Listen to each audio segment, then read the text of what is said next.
Hello creators, happy Monday. Are you there? I'm here in the service of you always wanting to add value to your Mondays and to your week.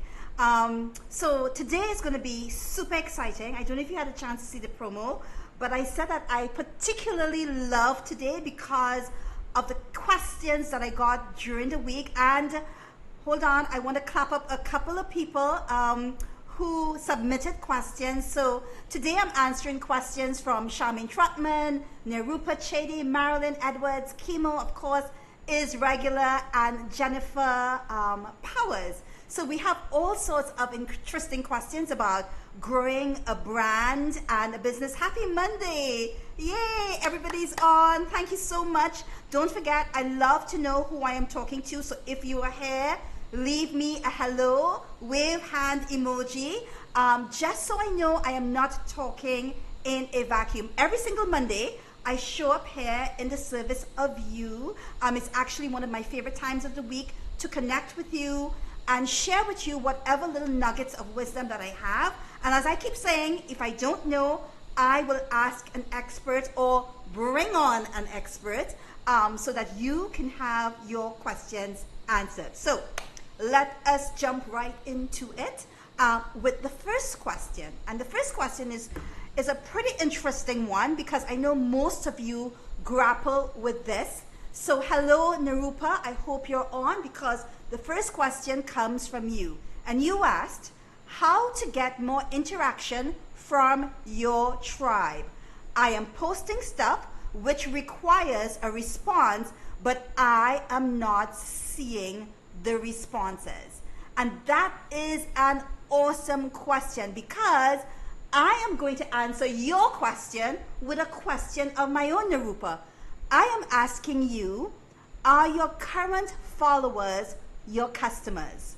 Are they your ride or die people? And by that I mean there is a fine line of distinction between followers and customers. And let me explain what I mean by that, right? So I'll jump into the next slide, which says, if your followers aren't your customers, right? So if the answer is no, then it's time to take a look at who your ideal audience is and develop a plan to find them. Now, this is critical because I know a lot of us are so consumed by numbers. So let's say we have a platform and we have 10,000 followers and we get 500 more within a month and we're so enthused. But my question is, are those 10,500 people, are they really your customers?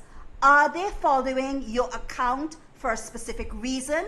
Or are they just vanity metrics, which are empty customers, empty followers who are really not engaged with your content? And this is my first question because on social media, people follow accounts for a specific reason, right? So whether it's humor, recipes, how-to, inspiration, or entertainment.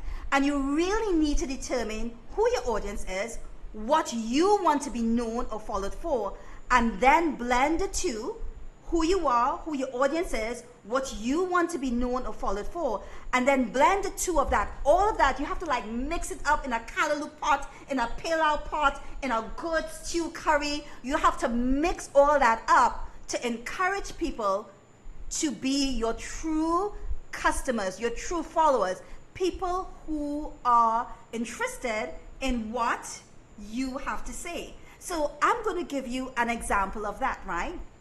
So recently I did this training with a school, and after we went through the ideal customer scenario where we looked at demographics and psychographics, what we discovered was that they were marketing to a whole heap of people that had nothing, absolutely nothing to do with who their ideal customer was.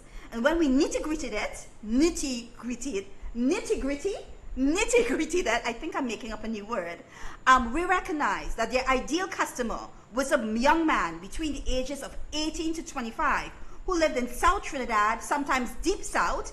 And once they started to understand this demographic and psychographic, and they started to create content that specifically addressed him, we called him Harry. How original is that?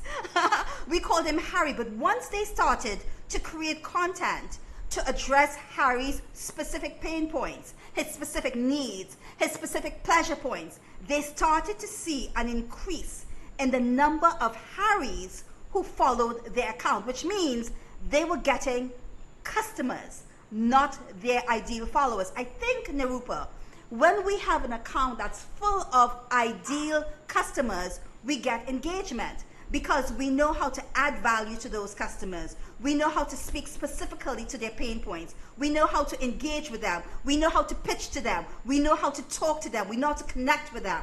And by doing so, they connect with us. However, if you have an account where you have followers who are not interested in what you have to say, they are just making up the numbers, then my guess is you're not going to have the engagement that you need, want, or desire.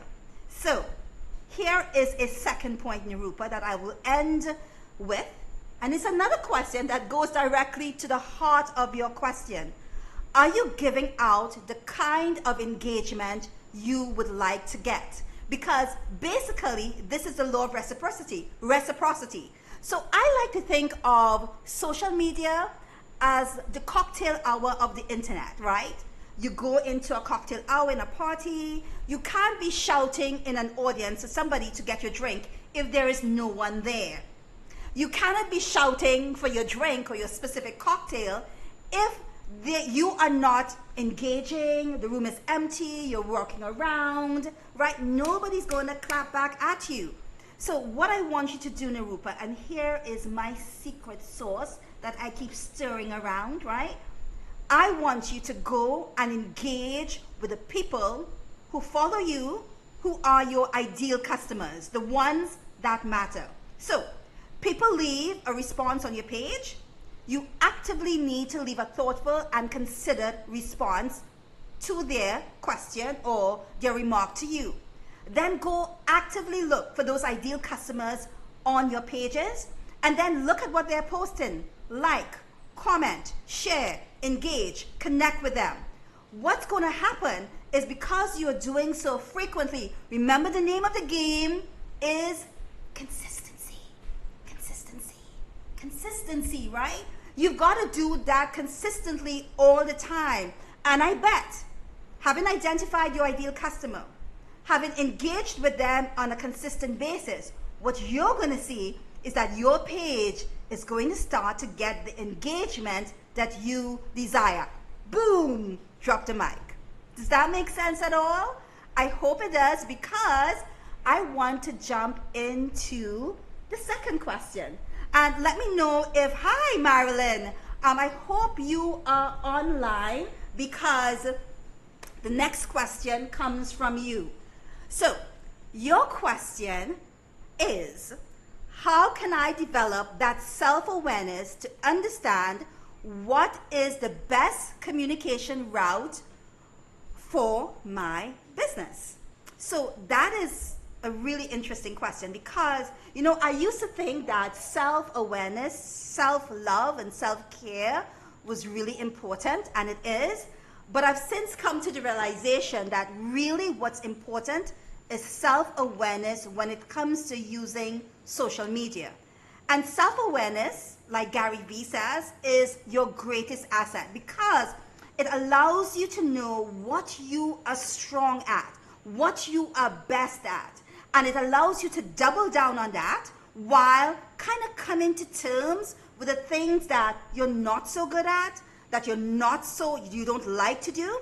So I always say you have two things that you can do. If you focus on what you're not so good at, you may decide you want to discard it altogether, or you may decide you want to learn or grow or get to know it better while you focus and shine the light on the things you are strong at. So when it comes to understanding what kind of communication you should engage with your platform, I would ask you, what are your strong points? What are your strong points, Marilyn? Are you a good writer? Then if you're a good writer and you love writing long form content, you love getting introspective, you love connecting, then by all means go for blogging. If you like video, if you're great on camera, if you're not afraid when all the lights are on you, or you're not nervous about doing a live like this one, then by all means, hey, do video, create a YouTube channel, do all the lives that you can possibly can all the days for the rest of your life. If you like visuals, if you're great with creating captions and taking pictures, then photography, then I would say, hey, Instagram is your jam, right? So I would say, in order to understand the best communication route, I want you to become self-aware, understand what you're good at, do that, but I also want to encourage you to work on what you're weak at. Case in point, I am a fairly okay writer. I love long-form writing. I have been doing it for years. So blogging was a very comfortable platform for me, and that's actually where I started. And you know, through the various incarnations of the digital and social platforms, I have tried a lot of different things. I want to get to though Instagram. So Instagram, I am doing it. I'm consistent on Instagram, and I love writing, so my captions are really strong. But when it came to photography, I am no model. Smiles. I am no model, right? Is anybody out there a model? Like, do we have any Naomi Campbells in our audience? Hey, I bet not, right? But what I did, in order to understand that Instagram is a visual platform, I needed to learn it. What I did is I just took time, and I used a photographer that we had at the time, and I would strike a pose.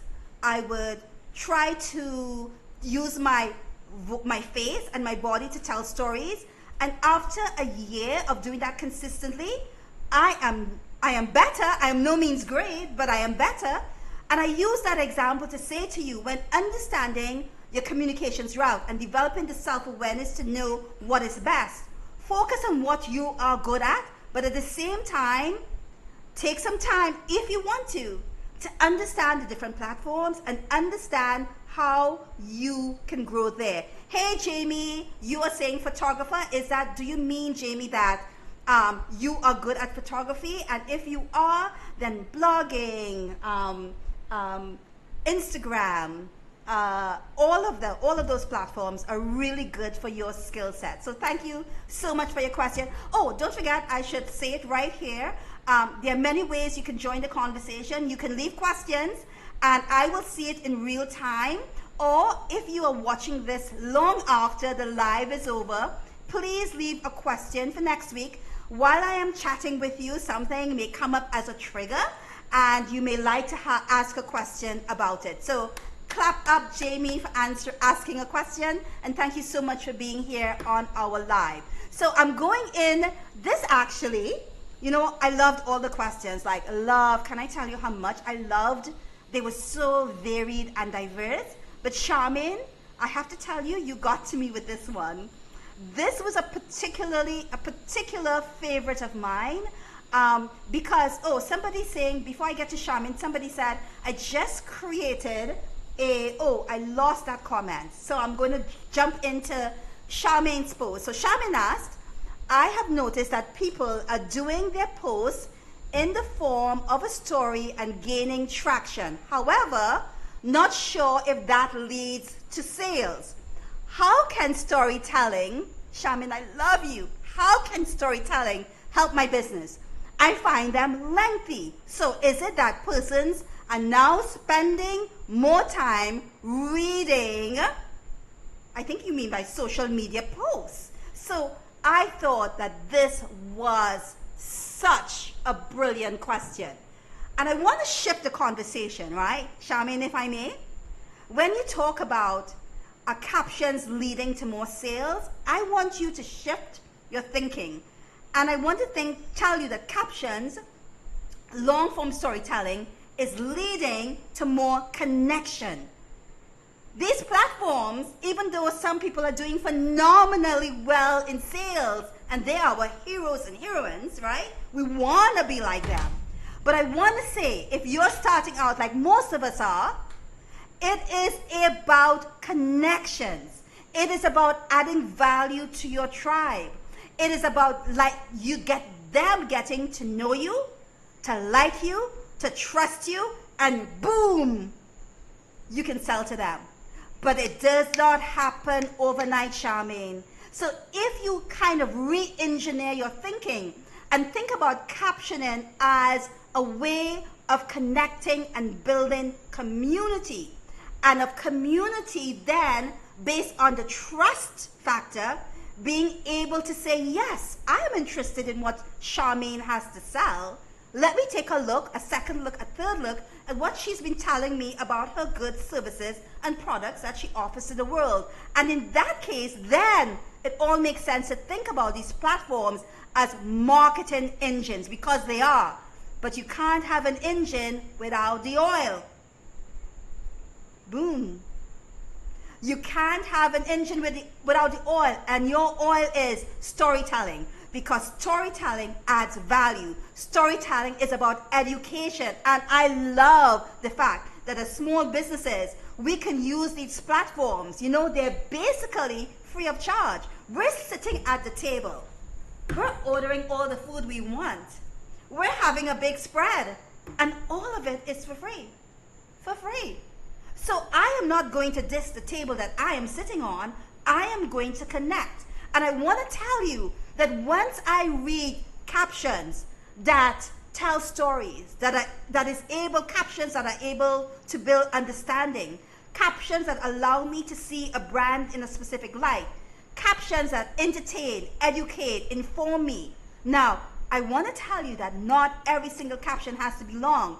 Sometimes I look at my platforms and say, okay, I did long form captions over the past 2 days. I can do a short caption. I can say hello. And because I have done the work in the past 2 captions to educate people. So I want to give you a little bit of an example, if I may, because I want to get into how you can add value to your captions. Ready for this one? It's kind of personal. Okay, so here we go. Look at this. You can't get shorter than this, right? This is me in South Africa. And here am I posting, oh, here's my caption. How clever is this one? Elements of style. Yeah, right. That's a big yawn, right? Okay, here's the next one that I had. Right. For the boss babe in me. Like these captions were like a year ago when I didn't know what the heck I was doing on Instagram. I hadn't yet found my aha moment. I hadn't yet understood that my role was to create a community of people who were just like me, trying to understand social media, trying to understand digital tools, trying to build a brand. And I said, if there are people like me who don't know, maybe in all this kind of social media virginity that I had, I could share what I knew. And all of a sudden, my post started to change. And I started to do long form captions. So look at this. I'm not going to read it. I'm going to leave it a little bit on the screen. But it began with a positive action. Double tap if you have a love-hate relationship with writing captions. I hear you. So I am taking my followers on a journey with me through long form storytelling. I also want you to look at the difference in the engagement. Now, you know I'm not about vanity metrics, but I'm just going to show you something. Look at the number of likes I had on these gorgeous pair of shoes that I have in my closet, by the way. 40. I'm going to go to this one. Once I started to build and to be secure in who I was, what was my purpose on Instagram, and developed long form captions that engaged, not sold people, engaged with people. Look at the number of likes, and I wish I could show you this engagement. I think I had like probably 30 something comments on this post. Once I responded, it went up to 60 something, right? So I only give you those examples to make a point that long form storytelling is something that you need to look into. And I want to leave you with this last point. when you're thinking of writing captions or long form stories and you're thinking of selling, now remember, I told you it's all about connections. But if you're thinking of selling, you want to do three things. So this comes from my journalism background, and this comes from my public relations background, and now I've transferred all of that into social media. So number one, write captions that start with a hook. Of course, the hook grabs attention in the first line. And I don't know if you saw a PDF that I created recently. It is on the Caribbean Content Creators Club. It's a free PDF download where I give you hooks that allow you to start your captions in a really straightforward, engaging manner.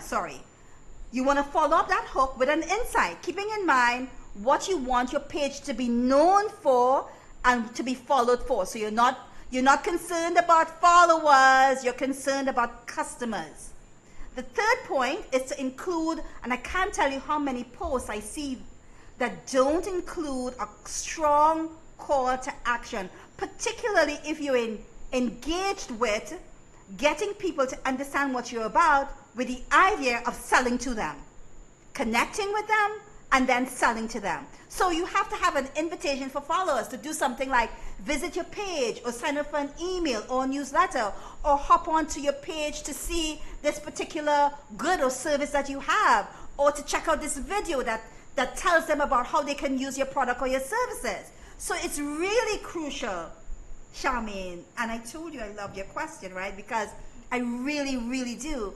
I hope by showing you these examples, I'm able to tell you or show you the importance of shifting your thinking about why you are on social media, and once you have connected, how you can use long form storytelling to make that sale. Okay, so somebody said, I just created a posing guide for women that want to get more comfortable in front of the camera. Oh my gosh. Jamie, are you kidding me? Is this for sale? Where can we get it? I'm going to be your first customer. Is it a free download? Can we have it? Can we buy it? I actually also have a free download that probably could complement it, full of different angles that you can use if you want to get into the kind of mode of understanding your different angles and how to do photography. Okay, so Charmaine is saying, yay, I'm clapping you up, Charmaine, because I think you're saying that you understand what I was saying and you're going to make that shift. I'm going to drink to that. Like, this is not champagne, it's not wine, it's like my green juice that I have all the time around this time. I'm going to drink to that, Charmaine. I'm glad. Amen. Okay, so let's get going. Another question. Marilyn is saying thanks. Jennifer, you are watching. I'm glad you are, because you are today's last question and we're getting around to you. But first, let's get to Chemo's question. Chemo always rocks the house. She's actually one of the most engaged customers that shows up, speaks up, claps up for others, gives it up. And I'm so lucky to have her in the Content Creators Club. Thank you so much for your question. You said a couple of weeks ago that producing content for social media is where you get stuck and fumble.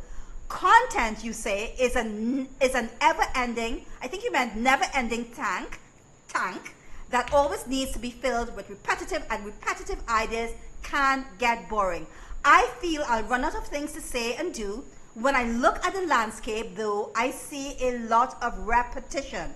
I think a lot of questions to happen. Okay, so let's get to the heart of your question. How can you make content creation not boring all the time? Hi, Jennifer. We're getting to you. How can Chemo make content creation not boring all the time? This is how I do it. I think of my life or my posts or my days in terms of, not my life.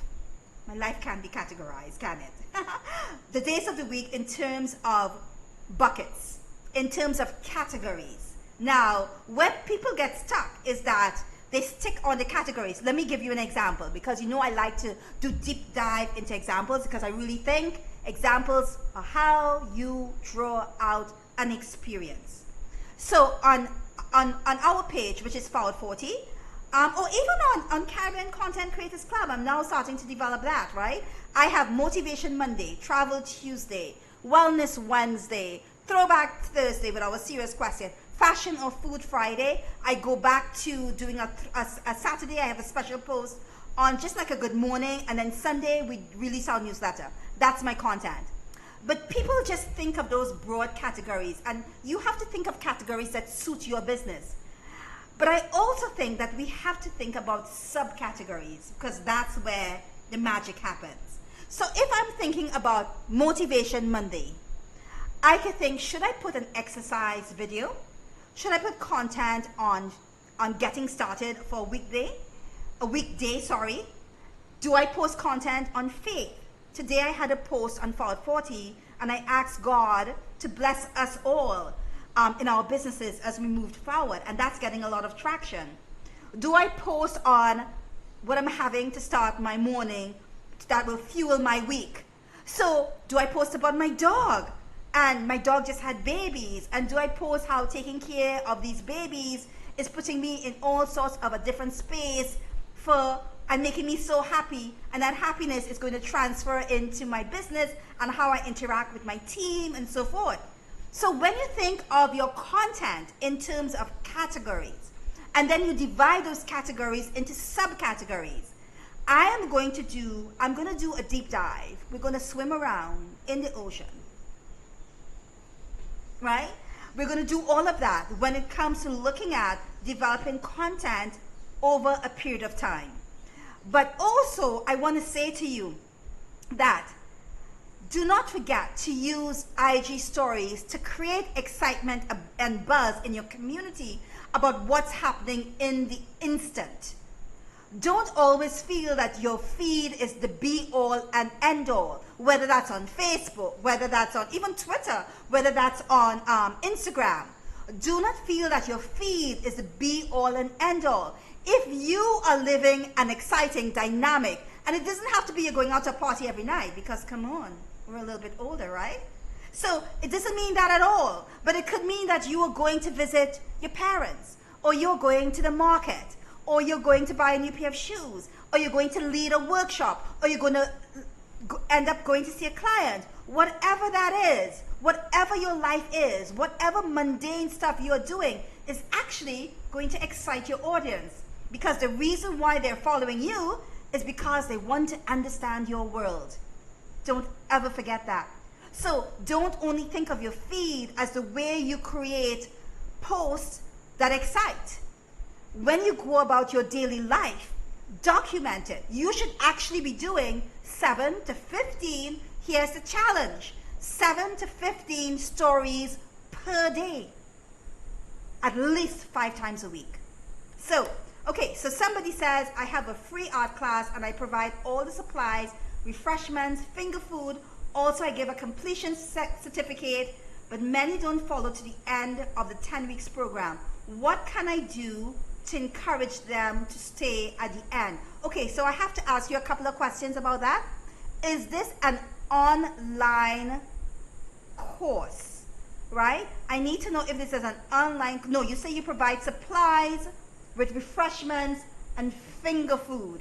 So that means it's an offline course. I would say to incentivize it, I would say, why don't you give, like you complete 4 weeks of the course and you give them a 10% discount on the next 4 courses. Or you give them a free art kit made up of, I don't know, I'm not an artist, but of paintbrushes and of an easel. So you incentivize it. And I want to suggest to you, if it is that people are dropping off around 5 weeks, I want you to rethink. I get so tongue twisted with these THs, have you noticed? To rethink the 10-week program. I always believe that our audience and our customers speak to us in ways, and if we listen and we get it, we can readjust everything that we're doing in order to meet their demands, because their demand is what fuels our supply. So if people are dropping off at week 5, then maybe you need to say, I got to go to 8 weeks. I got to stop the 10-week program. I've got to condense it, right? That is something to think about. Let me know if that makes sense to you. All right, so my final question, and keep my hope what I said about categories made sense and was useful, but I want you to know, and everyone here who's watching to know, that I am going to do a deep dive into content creation at a later date. Jennifer in the house, you are the last question, and you said, I hope to get over the stigma of spending a lot of time on social media as for legitimate work business. I have to admit that some of the stigma is on me as well, as I have to believe what I am doing has value. And I hope this makes sense. Jennifer, can I tell you? You see that pink squishy thing on top of the right hand of your screen? That's me empathizing with you. Because, girlfriend, the stigma is real. I mean, come on. Who are we kidding? We have to get up and create content. And if we are introverts, it's hard to put ourselves out there. And then we create videos and we create content. And then we put it out there, and then it's like listening to crickets. Because we listen to the cricket and we don't hear anything back, right? It's like terrifying to some of us. And I get that. But I also want to say to you that you have to understand, are you concerned about stigma or are you concerned about building a business? Drop the mic.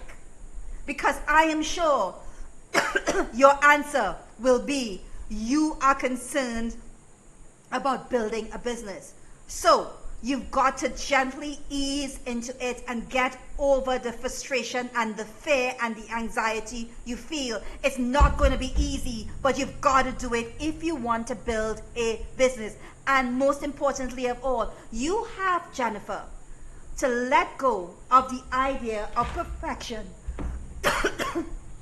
and stop using that idea as an excuse not to create social media content. So, can we have an amen on that, Jennifer? If you are there, can you send me a clap hand emoji to let me know that you understand that you've got to stop using perfection as an excuse not to create content, right? Because it is extremely crucial that we have and enjoy this radical thinking about why we are here. We are here, the crazy ones. We are here to build a brand and a business online. We get up every morning and we say thank you for being here. We are going to use our tools to connect with the people who we want to know about our business and our brand. We are going to be fearless in what we do. We are going to approach our self-doubt with action, because we understand that imperfect action will never, ever be worse than doing no action at all. That messy action will never be good as courageous action. So thank you for your amen, Jennifer, because the most radical thing that you can do is to be self-aware. Take little steps at a time. Get over your stigma. Get over yourself and put that darn content out there. I hope this has been so useful to a lot of you. I had the most fabulous questions, and I'm so thankful for each of you that asked questions this week. We had people who had never asked the questions before, and I'm so glad that you spoke up, you showed up, you gave it up, and we clapped it up. Until next time, head over to Forward 40. We've got big news. We've just created our own Caribbean Content Creators Club logo. So we're going to ask you, we have two, and we're going to let you decide which ones to choose. Charmin is saying, how can I get a hold of your lead magnet? I have a photo shoot next week and need some guidance on posing. Hey girl, I got you. Just head over, I think it's on the right hand side of the page. You're going to see free PDFs, and if not, just go over to File 40, join us, send me an email. I'm going to plug you in, and I'm going to send the direct guide to you as a PDF download. So Jamie is saying, wonderful contact, Judette. It's my first time seeing one of your lives, and I'll be definitely joining you for more. That's what we're here for. Jamie, please don't forget the reasons why these lives work. It's only because people show up with their questions. So please, not just show up with your questions, but show up with your expertise, because I don't have all the answers, and I'm relying on the experts who are in the group and experts who I know to be able to share with you. Thank you so much for watching. I deeply, deeply appreciate you all. Until next Monday. Bye.